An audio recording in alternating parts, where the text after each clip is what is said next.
Yesterday, after I was done talking about Alolan Ninetales in my latest video, I thought by myself, I should really talk about Ogerpon-H next, because it's probably getting quick banned, soon. Long and behold, it got banned before I had the chance to talk in depth about this Pokemon.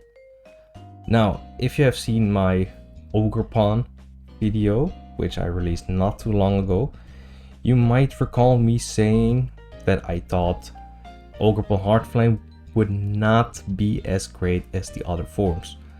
That was before we knew that the masks provided a 20% boost to all of Ogerpon's attacks, not just stabs, all of it. And you really gotta ask why. Because as I remember correctly, my boy Dialga, Palkia and Giratina don't get the same treatment. Anyway, they banned Ogerpon-H, got quick banned a couple hours ago. Of course, when I was asleep. That was banned stuff when I'm asleep. Europe schedule, right? Anyway, why did Ogerpon-H get banned? Gonna go over the reasoning.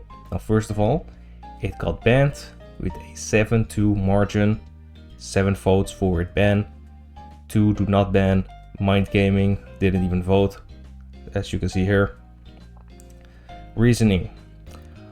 Ogerpon-H instantly became one of the powerhouses in the metagame. It is every tool imaginable a potent breaker could need, making it very hard to counter. While it is true, revenge killing was possible, especially if it lacked Throw Blaze, you need sufficient defensive counterplay on top of offensive counterplay to be a balanced presence in the metagame. We're gonna go over that in a second too.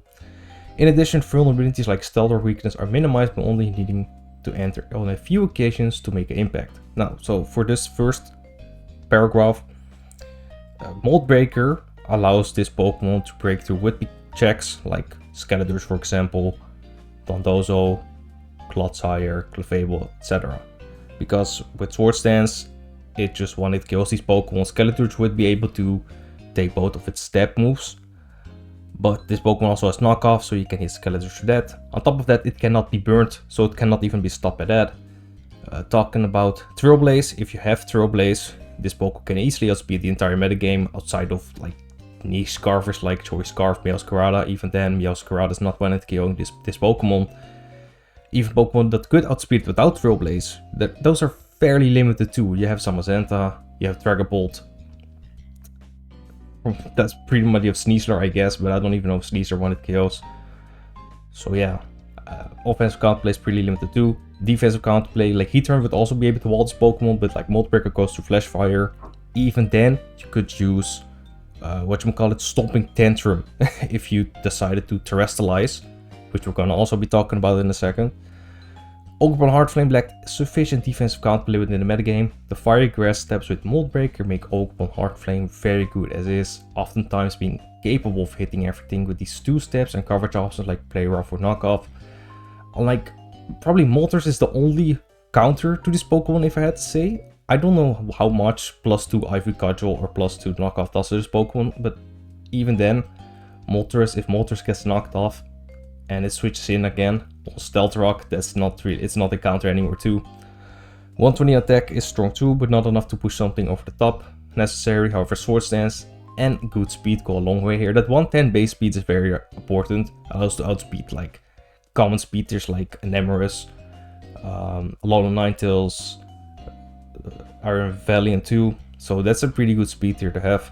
All of these things could very likely be recent, if not for Terra, Ogerpon-H specific characteristics, thank you. Like the Hearthflame mask, giving it an unprecedented boost in attacking prowess thanks to a body aspect, coupled with Ivy Cudgel multiplying in power between stab. Of course, this Pokemon is allowed to tear fire, but you do get that 2 times stab on Ivy Cudgel, and you get that +1 attack boost for basically free. Literally, Interpret Sword from Zacian in Gen 8. You switch in, you get a free attack boost. You do have to spend Terra, but it's worth it on this Pokemon. You lose Mold Breaker, which can be an issue if you have not taken out the necessary counterplay to this Pokemon, but it's still very good. So yeah, Sterilization and attack boost to become unreasonably strong. Playing around this defensively is hardly impossible, and this is not conducive with a metagame that allows for many archetypes to be viable and consistent. So we may try Ogerpon-H again after the next DLC. It is best for it to be banned from the metagame now, as we hope to reach a more stable environment. So yeah, that is the reasoning. First, let me know your thoughts about this ban. Like, is it too soon? Do you think it's broken? Is it fine? Should it have been, should it have stayed in the tier for a little longer? It might be a little too soon, but hey, it is what it is. We're likely to proceed with a suspect on another Pokemon in the coming days. This is still being discussed, and information will be presented as it becomes readily available. Have a nice weekend, and thank you, you too. So, thoughts too on this. What do you think will be suspected at the first suspect test of the DLC? I think it's either Manaphy or a lot of Ninetales. It's one of the two. Maybe Gliscor, but I'm leaning towards the latter too. Now, Ogerpon itself. This Pokemon, we have talked about that 110 base speed, 120 base attack is good. It's not like ridiculously strong, but it's solid, right? Then you have Ivy Grass Fire is like very good step combination. Then, like I said, probably only Moltres can switch into that, but +2 Sword Stance still hits it for a lot of damage. You cannot burn it. Ivy Cudgel is also not a contact move, which is important because this means you cannot cripple it with stuff like Rocky Helmet, Static, etc. You have Power Whip, you got Sword Dance, you got Knock Off for great coverage, even play rough to hit some Dragon types. You have that 20% power boost through all of your attacks, so that 120 base attack set is like a lie, it's not true. Couple that with Mold Breaker allows you to break through anything that would be able to check it. You get a very strong Pokemon, +1 attack for Terrestrializing is insane. In the Sun, this Pokemon could 2-hit KO defensive Toxapex, which is why?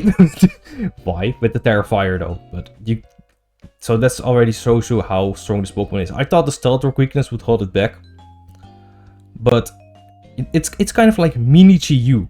Chi-Yu, it was weak to Stealth Rock, but it comes in, it clicks Overheat, and it switches out.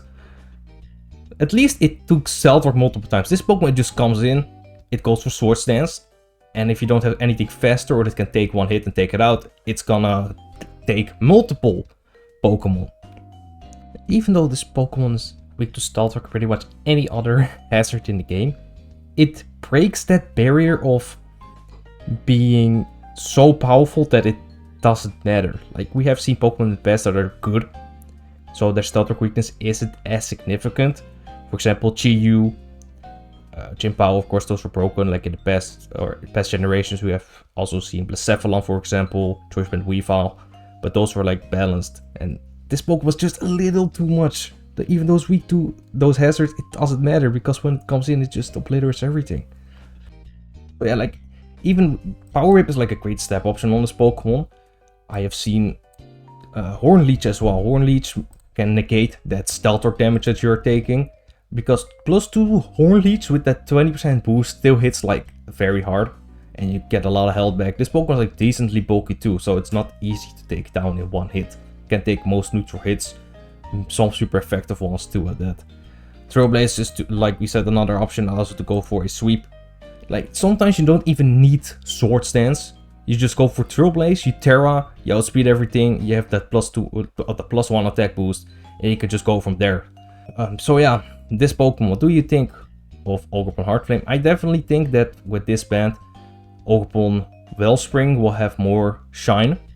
And I still think that Ogerpon Cornerstone is very underrated in the meta. I know like Grass Rock isn't the best step combination, but I think it's severely underrated, especially if you use it as a setup lead. Like, you lead it with it, you go for Sword Stance, you try to get something before you die, because you have Sturdy, right? I think it's very I don't use it as a spikes lead. I think that's very bad, to be honest. That's just my opinion. Why just not use Meowscarada at that point? That's at least how I see it. Maybe I'm missing something, but that's my insight on that. So yeah, let me know your thoughts about Ogerpon-Heartflame getting banned. Check out my Ninetales video if you haven't already. thank you for watching and see you next time.